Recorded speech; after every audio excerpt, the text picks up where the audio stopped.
రాష్ట్ర వ్యాప్తంగా సంచలనం సృష్టించిన నంద్యాల జిల్లా ముచ్చుమర్రి మైనర్ బాలిక కేసులో తాజా వివరాలను ఎస్పీ అదిరాజ్ సింగ్ రాణా మీడియాకు వెల్లడించారు. కేసు ఇంకా విచారణ దశలో ఉందని, బాలిక మృతదేహాన్ని ఇంకా గుర్తించాల్సి ఉందని ఆయన చెప్పారు. ముచ్చుమర్రిలో 7వ తేదీన బాలిక మిస్ అయిందని, ఫిర్యాదు అందిన వెంటనే బాలిక కోసం వెతికామని ఆయన తెలిపారు. ముచ్చుమర్రిలో 3 మైనర్లు బాలికను అత్యాచారం చేసి అనంతరం హత్య చేశారని వివరించారు. మృతదేహం కోసం అన్ని రకాలుగా గాలించామన్నారు. ఈ కేసులో ముందుగా మిస్సింగ్ కేసు నమోదు చేశామని, అనంతరం గ్యాంగ్ రేప్, మర్డర్ కేసుగా మార్చామన్నారు. బాలిక మృతదేహానికి బండరాయి కట్టి వనమాలపాడు వద్ద కృష్ణానదిలో పడేశారు.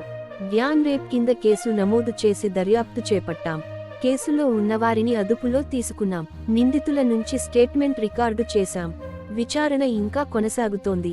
భవిష్యత్తులో ఇలాంటి ఘటనలు జరగకుండా చర్యలు తీసుకుంటాం.